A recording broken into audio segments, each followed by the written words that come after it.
अभिवादन स्वीकार कीजिए ब्रजेश मिश्रा का। और आप देखना शुरू कर चुके हैं द डिबेट।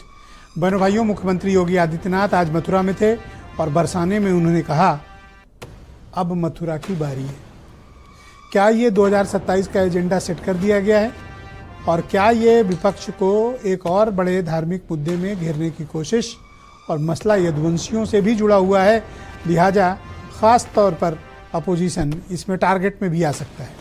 तो क्या वाकई में योगी सरकार ने मथुरा की तैयारी कर ली है? तो जवाब है हाँ। तो विपक्ष क्या करेगा? आज डिबेट में पूरी चर्चा। बहनों भाइयों, जब 155 करोड़ से अधिक की धनराशि इस बार के बजट में मुख्यमंत्री योगी आदित्यनाथ ने मथुरा वृंदावन कॉरिडोर के लिए तय किया था, उसी वक्त ये स्पष्ट हो गया था कि अब उनका मिशन मथुरा शुरू हो चुका है। मुख्यमंत्री अब अयोध्या काशी के बाद मथुरा की तैयारी कर रहे हैं। मथुरा का मुद्दा बड़ा व्यापक है और पूरे देश भर में भी इसको लेकर बड़े मसले हैं। इसको लेकर तमाम याचिकाएं भी कोर्ट में हैं, कोर्ट में इसकी प्रोसीडिंग्स भी चल रही हैं। लेकिन कॉरिडोर के रोक बनाने पर कोई ख़ास रोक नहीं है। लेकिन हाँ, वृंदावन में कुछ भी काम करने को सरकार को आज़ादी नहीं है। हाई कोर्ट से वहाँ तमाम केसेस चल रहे हैं जिन पर वो स्टे चल रहा है। जब तक ये सारे मुकदमे सेटल नहीं होते, वृंदावन में काम करना बहुत कठिन है। वो वहाँ सब गोस्वामियों के कब्जे में है, सरकार के हाथ में कुछ भी नहीं हुआ।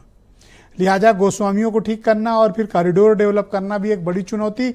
लेकिन 2027 के लिए क्या अयोध्या का मथुरा का मुद्दा सेट किया जा रहा है?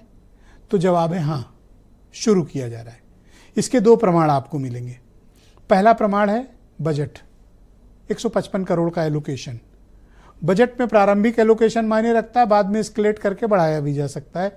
तो कोई ताज्जुब नहीं कि ये और बढ़ा के 700, 800 करोड़, 500 करोड़ हो जाए। 150 करोड़ से शुरुआत हो गई। नेक्स्ट मूव क्या है?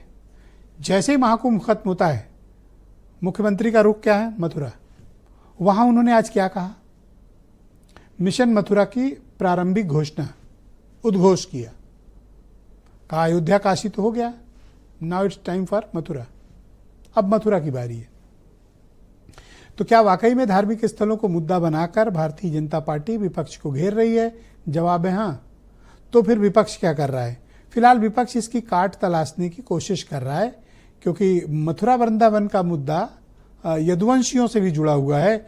लिहाजा समाजवादी पार्टी, जो प्रिंसिपल अपोजिशन पार्टी है उत्तर प्रदेश की, उसके लिए ये थोड़ा सा एक राजनीतिक रूप से बहुत सावधानी भरा होगा, क्योंकि एक छोटी सी चूक उसके अपने कट्टर समर्थक वर्ग में उसके प्रति राजनीतिक द्वेष भी उत्पन्न कर सकती है। लिहाजा ये पॉलिटिकल मूव मथुरा वृंदावन के लिए मुख्यमंत्री योगी आदित्यनाथ का बिल्कुल सटीक रास्ते पर जा रहा है। तो क्या वाकई में वृंदावन और मथुरा में कोई बड़ा कॉरिडोर बनने वाला है? तो अगर ये बना तो क्या राजनीति में कोई परिवर्तन होगा और क्या ये अयोध्या जैसा मोमेंटम क्रिएट कर पाएगा? बुनियादी ढांचों का क्या, उसकी बात कौन करेगा? ये भी एक है। दूसरा, मुख्यमंत्री ने कहा कि गंगा मैया की तर्ज पर यमुना मैया की भी वो सफाई कराएंगे और वो भी चमचमाएंगे, स्वच्छ जल होगा। तो क्या ऐसा हो सकता है? सवाल ये कि जब तक हरियाणा और दिल्ली में यमुना को ठीक नहीं किया जाएगा, मथुरा में वो तो किया भी नहीं जा सकता। क्यों? क्योंकि वो फ्लो आ रहा है पोल्यूशन का। तो जब तक वो प्रारंभिक उद्गम स्थल पे अगर चीज़ों को रोका नहीं जाएगा हरियाणा और दिल्ली के तक मथुरा में मुश्किल है। लेकिन अब तीनों जगह भारतीय जनता पार्टी की सरकार है, केंद्र में भी वही है। उत्तर प्रदेश वो हैं, दिल्ली वो हैं, हरियाणा वो हैं और केंद्र सरकार उनकी है। लिहाजा यमुना की सफाई के मुद्दा भी उन्होंने जोर शोर से उठाया है। क्या ये मुद्दे कारगर हैं और क्या ये राजनीतिक रूप से काम कर रहे हैं?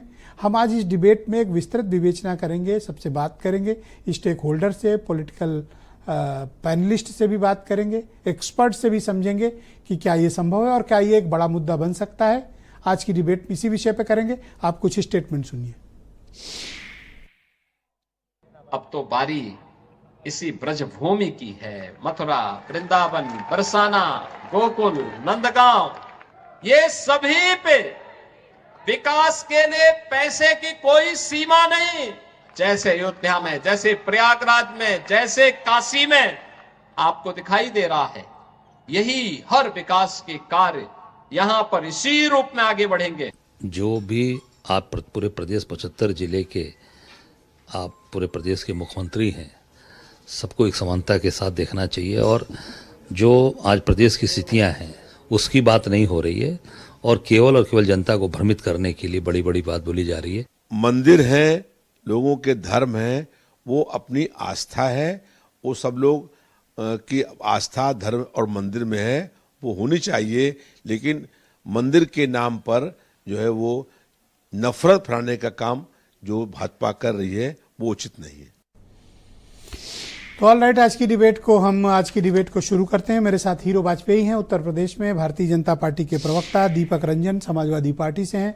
उमाशंकर पांडे मेरे साथ मौजूद हैं, कांग्रेस कमेटी के प्रवक्ता। जाने माने पत्रकार सुनील शुक्ला जी हैं और दिनेश फलाहारी जी पक्षकार हैं कृष्ण जन्मभूमि मंदिर केस के। और वीरेंद्र सिंह जी हमारे स्टेट हेड। आप सभी का स्वागत और धन्यवाद परिचर्चा की